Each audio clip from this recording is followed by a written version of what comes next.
Praise the Lord. கர்த்தருடைய பரிசுத்த நாமம் மகிமைப்படுவதாக. இன்றைய தியானம் சங்கீதம் 115 118 வரை. இந்த நாள் தியானத்திற்கான தலைப்பு சிறப்பான காரியங்களை நமக்காக செய்யும் தேவன். தேவன் சிறப்பானவர். அவர் செய்யக்கூடிய காரியங்கள் எல்லாம் சிறப்பானது. அவர் நம்முடைய வாழ்க்கையில் செய்யக்கூடிய காரியங்களும் சிறப்பானது தான். சாதாரண காரியங்களை தேவன் செய்வது அல்ல, இயற்கைக்கு அப்பாற்பட்ட காரியங்களையும் சிறப்பான காரியங்களையும் செய்வதிலேயே நம்முடைய தேவன் வல்லவர். இன்றைக்கு ஒரு 3 வேத பகுதியை நாம் தியானிக்க போகிறோம். அதிலிருந்து எப்படி தேவன் சிறப்பானவர், நம்முடைய வாழ்க்கையில் சிறப்பானதை மட்டும் செய்யக்கூடிய தேவன், இப்படிப்பட்ட தேவனை எப்படி நான் சார்ந்து வாழ்வது என்று நாம் பார்க்க போகிறோம். முதலாவதாக சங்கீதம் 116 12ஆம் வசனம் 13ஆம் வசனத்தின் அடிப்படையில் நாம் தெரிந்து கொள்ளக்கூடிய காரியம் என்னவென்றால், திரும்ப செலுத்தவே முடியாத நன்மைகளை தேவன் செய்கிறார். திரும்பமா சொல்கிறேன், திரும்ப செலுத்த முடியாத நன்மைகளை ஆண்டவர் செய்கிறார். இந்த 2 வசனங்களையும் நான் வாசிக்கிறேன். கர்த்தர் எனக்கு செய்த எல்லா உபகாரங்களுக்காகவும் அவருக்கு எண்ணத்தை செலுத்துவேன்.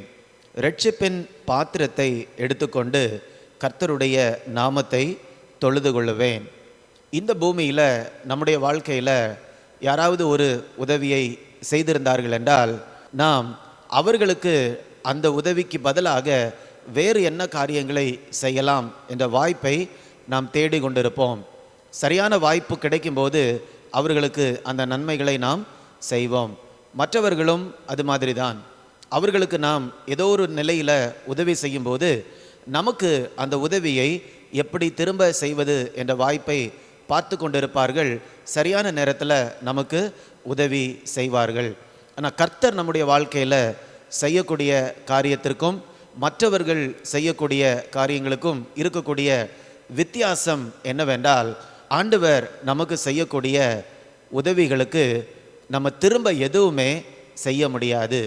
ஏனென்றால் அது அவ்வளவு பெரிய சகாயம். அது நம்முடைய வாழ்நாள் முழுவதிலும் உழைத்து சம்பாதித்தால் கூட நம்ம ஆண்டவருக்கு அந்த காரியங்களை திரும்ப செலுத்த முடியாது. அதனால தான் சங்கீதக்காரன் இந்த இடத்துல சொல்லுகிறார், கர்த்தர் எனக்கு செய்த எல்லா உபகாரங்களுக்கும் நான் அவருக்கு எண்ணத்தை செலுத்துவேன். இரட்சிப்பின் பாத்திரத்தை எடுத்துக்கொண்டு கர்த்தருடைய நாமத்தை தொழுது கொள்ளுவேன். இப்போ இந்த இடத்துல சங்கீதக்காரன் ஆண்டவர் தரக்கூடிய விலையேற பெற்ற இரட்சிப்பை குறித்து பேசுகிறார். ஆண்டவர் கொடுக்கக்கூடிய விலையேற பெற்ற இரட்சிப்பு, பாவ மன்னிப்பு, இந்த காரியங்களை அவரிடத்திலிருந்து நாம் விசுவாசத்தோடு மட்டும்தான் பெற்றுக்கொள்ள முடியும். நாம் கொஞ்சம் முயற்சி செய்து ஆண்டவருக்கு உதவி செய்து இந்த காரியங்களை பெற்றுக்கொள்ளவே முடியாது. இன்னொரு விதத்தில் சொன்னால், ஆண்டவர் இந்த காரியங்களை நமக்கு செய்யும்போது அவருக்கு நம்மால் எதையுமே திரும்ப செலுத்த முடியாது. அப்படிப்பட்ட பெரிய நன்மைகளை ஆண்டவர் செய்கிறார். அதனால தான் ஆண்டவர் சிறப்பானவர். அவர் நம்முடைய வாழ்க்கையில் செய்யக்கூடிய காரியங்களும் சிறப்பானதாகவே காணப்படுகிறது. இரண்டாவதாக இன்னொரு சத்தியத்தை கூட நாம் கற்றுக்கொள்ளலாம். மிகுந்த உயர்ந்த நிலைகளில் இருப்பவர்களால் கூட முடியாத காரியங்களை கர்த்தர் நமக்காக செய்கிறார். 118ஆம் சங்கீதம் 8ஆம் வசனம் 9ஆம் வசனத்தை நான் வாசிக்கிறேன். மனுஷனை நம்புவதை பார்க்கிலும் கர்த்தர் பேரில் பற்றுதலாய் இருப்பதே நலம். பிரபுக்களை நம்புவதை பார்க்கிலும் கர்த்தர் பேரில் பற்றுதலாய் இருப்பதே நலம். சங்கீதக்காரன் இந்த இடத்துல என்ன சொல்லுகிறார் என்றால், மனுஷங்க எனக்கு எப்படியாவது உதவி செய்திருவார்கள் என்று நாம் அவர்களை நம்பி இருக்கும்போது அநேக நேரங்களில் நாம் ஏமாற்றத்தை அடைகிறோம். சின்ன காரியங்களுக்காக மனுஷர்களை நாம் சார்ந்து கொள்ளும்போது ஒருவேளை அவர்களால் நமக்கு உதவி செய்ய முடியும். ஆனால் மிக பெரிய அளவில் ஒரு காரியத்திற்காக நாம் மனுஷர்களை சார்ந்து கொள்ளும்போது அநேக நேரங்களில் நாம் ஏமாற்றப்படுகிறோம். அதனால தான் 9ஆம் வசனத்தில் அவர் சொல்லுகிறார், பிரபுக்களை நம்புகிறதை பார்க்கிலும். அப்படி என்றால் பிரபுக்கள் என்றால் பெரிய காரியங்களை செய்கிறவர்கள். அவர்களால் பெரிய காரியங்களை செய்யக்கூடிய சக்தி இருக்கிறது. அப்படிப்பட்ட பெரிய காரியங்கள் நம்முடைய வாழ்க்கையில் தேவைப்படும் போது இப்படிப்பட்ட உயர்ந்த நிலையில் இருக்கக்கூடிய நபர்களை நாம் நம்பினாலும் கூட நாம் ஏமாந்து போகிறோம். இப்போ கர்த்தரை நம்பும்போது அவர் யார் மூலமாகவாது என்ன பண்ணுவார், நமக்கு காரியங்களை செய்வார். எப்படி செய்கிறார் என்று நமக்கு தெரியாது, ஆனால் அவர் கண்டிப்பாக செய்வார். இப்போ பிரபுக்கள் என்று சொல்லும்போது உயர்ந்த நிலையில் இருக்கிறவர்கள், அவர்களால் உதவி செய்வதற்கு அவர்களுக்கு பலன் இருக்கிறது. ஆனால் அப்படிப்பட்டவர்களை பார்க்கும்போது நிறைய நேரத்தில் உதவி செய்ய வேண்டும் என்ற எண்ணம் அல்லது விருப்பம் இருக்காது. இன்னும் நிறைய பேருக்கு உதவி செய்ய வேண்டும் என்ற விருப்பம் இருக்கும், ஆனால் அவர்களுக்கு சக்தி இருக்காது, பலன் இருக்காது. அதனால தான் நாம் எப்பொழுதுமே ஆண்டவரை சார்ந்து கொள்ள வேண்டும். பிரபுக்களை நம்புவதை பார்க்கலும் கர்த்தர் பேரில் பற்றுதலாக இருப்பதே நலம். இப்போ உங்களுடைய வாழ்க்கையில் பெரிய காரியங்கள், இது எப்படியாவது எனக்கு வேண்டும் என்ற ஒரு விருப்பம் இருக்கும், ஆனால் யாரை சார்ந்து கொள்ளுகிறீர்கள்? கர்த்தரை நாம் சார்ந்து கொள்ள பழகி கொள்ளுவோம். மூன்றாவதாக, ஆண்டவர் ஏன் சிறப்பானவர் என்று பார்க்கும்போது, பிரயோஜனமில்லாத பொருட்களை அல்லது பிரயோஜனப்படவே செய்யாது என்று சொல்லக்கூடிய நபர்களை அவர் மேன்மைப்படுத்துகிறார், பிரயோஜனப்படுத்துகிறார். 118ஆம் சங்கீதம் 22ஆம் வசனம் 23ஆம் வசனத்தை நான் வாசிக்கிறேன். வீடு கட்டுகிறவர்கள் ஆகாதென்று தள்ளின கல்லே மூலைக்கு தலைக்கல்லாயிற்று, அது கர்த்தராலே ஆயிற்று, அது நம்முடைய கண்களுக்கு ஆச்சரியம் ஆயிற்று. இப்போ வீடு கட்டுறவர்கள் அந்த கற்களை வைத்து கட்டும்போது அதில் ஒரு கல் இது சரியா இல்லை, நல்லா இல்லை, இதை பிரயோஜனப்படுத்த முடியாது, இது வேண்டாம் என்று அவங்க தூர தள்ளி போட்டு விடுகிறார்கள். ஆனால் அந்த கட்டடத்தை கட்டி முடிக்கும்போது ஒரு இடம் இருக்கிறது, அந்த இடத்துல எந்த கல்லையும் என்ன பண்ண முடியாது, அவங்களால வைக்க முடியாது. எந்த கல்லை வேண்டாம் என்று தள்ளி போட்டார்களோ அதை மாத்திரம்தான் அவர்களால் பிரயோஜனப்படுத்த முடியும். அப்படிப்பட்ட ஒரு உவமையை ஆண்டவர் இந்த இடத்துல நமக்கு சொல்லுகிறார்.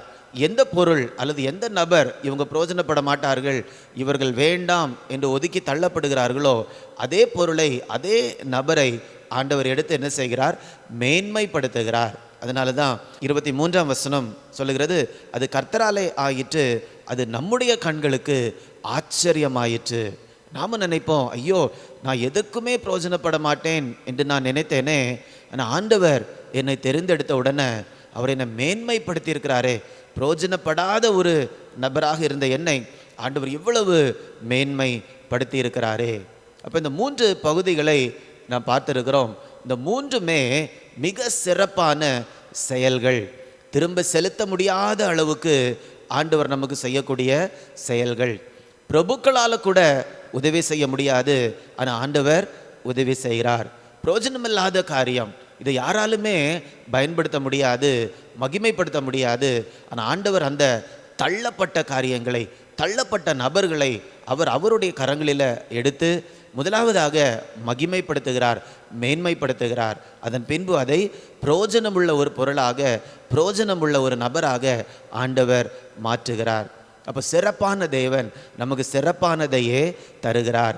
சிறப்பான காரியங்களை நம்முடைய வாழ்க்கையில் அவர் வாய்க்க செய்கிறார். இப்போ நாமும் கூட அவரை மாத்திரம் சிறப்பான காரியங்களுக்காக சார்ந்து கொள்ளும்போது நம்முடைய வாழ்க்கையை ஆச்சரியப்படத்தக்க அளவில் ஆண்டவர் மாற்றுவார், அவருடைய நாமத்தை கூட மகிமைப்படுத்துவார். நாம் ஜெபிக்கலாமா?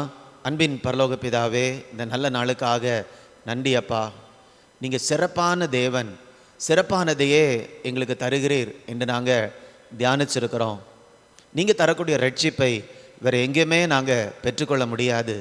பிரபுக்களால் கூட, இந்த பூமியில் உயர்ந்த நிலையில் இருக்கக்கூடிய நபர்களால் கூட செய்ய முடியாத காரியங்களை எங்கள் வாழ்க்கையில் நீங்கள் செய்கிறீங்க.